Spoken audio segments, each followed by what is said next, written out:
Student, आज की इस वीडियो में देखेंगे 8th ग्रेड अभ्यास पुस्तिका 2024-25 कक्षा 8 विषय विज्ञान। आज की वीडियो में देखेंगे अध्याय 12 में दिया है कुछ प्राकृतिक परिघटनाएं।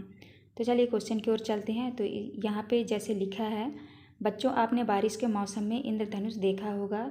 तो नीचे दिए गए बॉक्स में एक सुंदर सा रंगीन इंद्रधनुष चित्र बनाइए।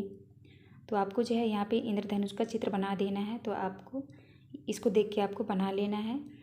इसके बाद आता है आपका सही विकल्प चुनकर लिखिए। तो पहला क्वेश्चन का सही उत्तर होगा आपका ए नंबर आ बा सा। इसके बाद नेक्स्ट है आपका दूसरे का सही उत्तर होगा आपका सी नंबर केवल 1 एवं 3। इसके बाद है आपका चौथा का आपका उत्तर होगा ए नंबर भूपर पट्टी में। इसके बाद आता है आपका पाँचवा का उत्तर होगा आपका ए नंबर इमारत के शीर्ष पर। इसके बाद नेक्स्ट क्वेश्चन आता है आपका रिक्त स्थानों वाले प्रश्न। तो पहले में भरना है आपको रिएक्टर, दूसरे में भरना है आपको भूकंप लेखी, तीसरे में भरना है आपको भूपर पट्टी। इसके बाद आता है आपका चौथा में भरना है आपको विद्युतदर्शी, पाँचवें में भरना है आपको तड़ित।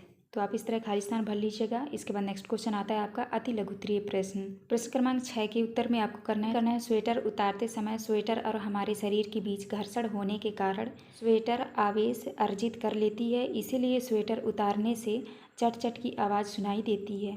इसके बाद नेक्स्ट क्वेश्चन आता है आपका प्रश्न क्रमांक 4 के उत्तर में करना है आपको जब प्लास्टिक की कंघी को सूखे बालों से रगड़ते हैं तब यह भी कुछ विद्युत आवेश अर्जित कर लेती है, अतः यह कंघियाँ एक दूसरे को आकर्षित करती हैं। इसके बाद नेक्स्ट क्वेश्चन आता है आपका प्रश्न क्रमांक 5।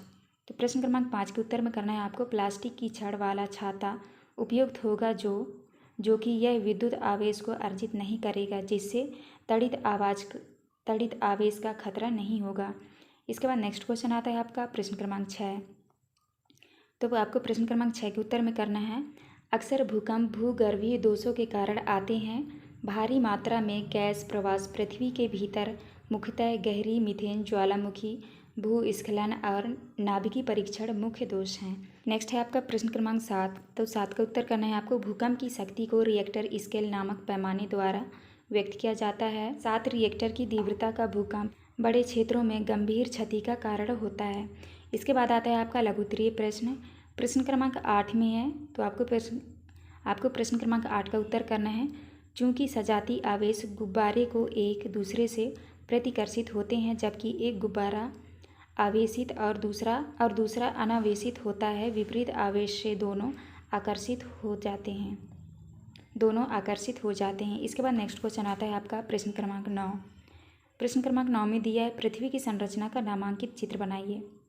तो आपको इस तरह से पृथ्वी का चित्र बनाना है, तो आप बना लीजिएगा। इसके बाद नेक्स्ट क्वेश्चन आता है आपका प्रश्न क्रमांक 10 में लिखे जितनी ऊंची इमारत होती है उस पर बिजली गिरने का खतरा उतना ही ज़्यादा होता है, क्यों? तो आपको उत्तर में करना है ऊंची इमारतों में बिजली गिरती है क्योंकि इमारत के सकारात्मक रूप से चार्ज किए गए शीर्ष और बादल की नकारात्मक रूप से चार्ज की गई परत के बीच कम दूरी होती है। इसके बाद नेक्स्ट क्वेश्चन आता है आपका प्रश्न क्रमांक 11।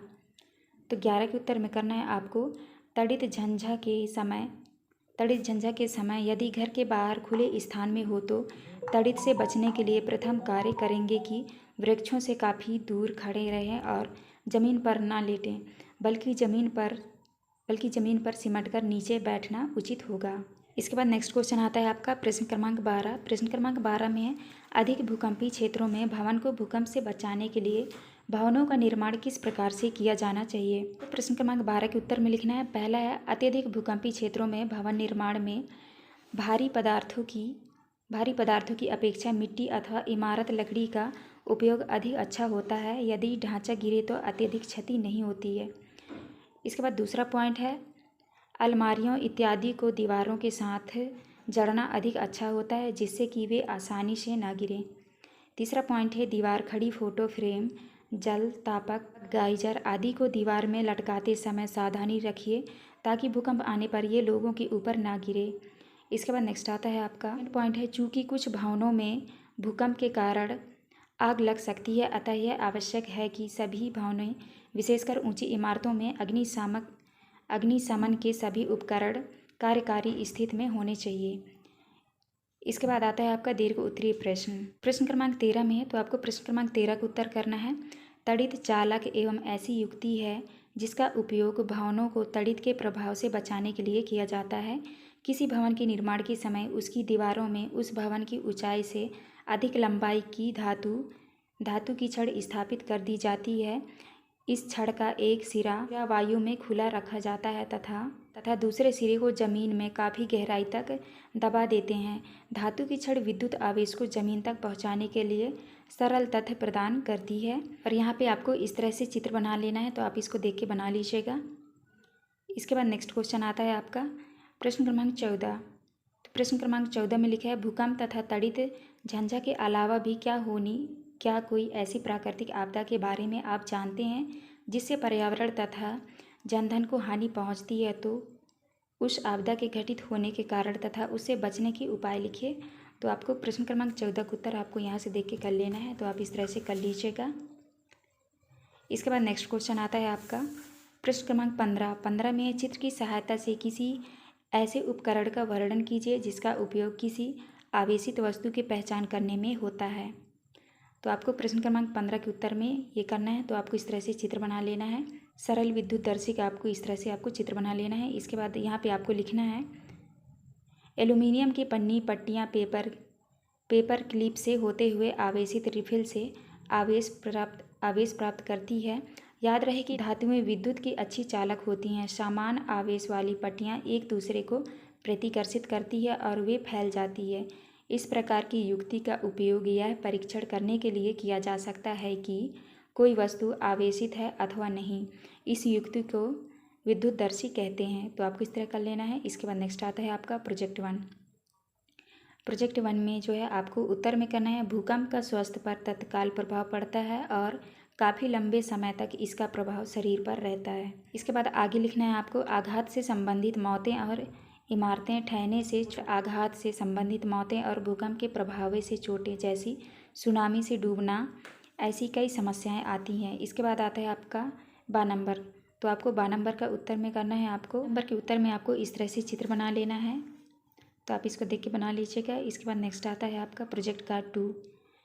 प्रोजेक्ट कार्ड 2 में जो है पहला क्वेश्चन है, तो आपको उत्तर में लिखना है, प्रकृति की विनाशकारी परिघटनाएं निम्नलिखित हैं। पहला है भूकंप, दूसरा चक्रवात, तीसरा तड़ित और चौथा है पवन आदि। यहाँ पे लिखना है आपको, ऐसी बहुत सी परिघटनाएं हैं जो जनजीवन को प्रभावित करती है या क्षति पहुँचाती है। यदि हम चक्रवात की बात करें तो मानव जीवन में इससे संपत्ति को अत्यधिक क्षति पहुँचती है। और भी विनाशकारी परिघटनाएं जैसे तड़ित तथा भूकंप पर चर्चा करेंगे। आपने सॉकेट में प्लग के ढीले होने पर भी चिंगारियाँ निकलती देखी होंगी। तड़ित से भी एक ऐसी विशाल चिंगारी निकलती है जो कि बादलों में आवेश के एकत्रित होने से पैदा होती है। ऐसी सभी समस्याओं से जनजीवन को बहुत सी हानि होती है, जैसे संपत्ति की हानि, मौतें, स्वास्थ्य बिगड़ना आदि कई समस्याएं हैं। तो आपको इस तरह करना है। ये था आपका लास्ट क्वेश्चन। यहाँ पे हमारी वीडियो कंप्लीट होती है। वीडियो अच्छी लगी तो प्लीज़ हमारे चैनल को लाइक एंड सब्सक्राइब करिएगा। मिलते हैं अब नेक्स्ट वीडियो में।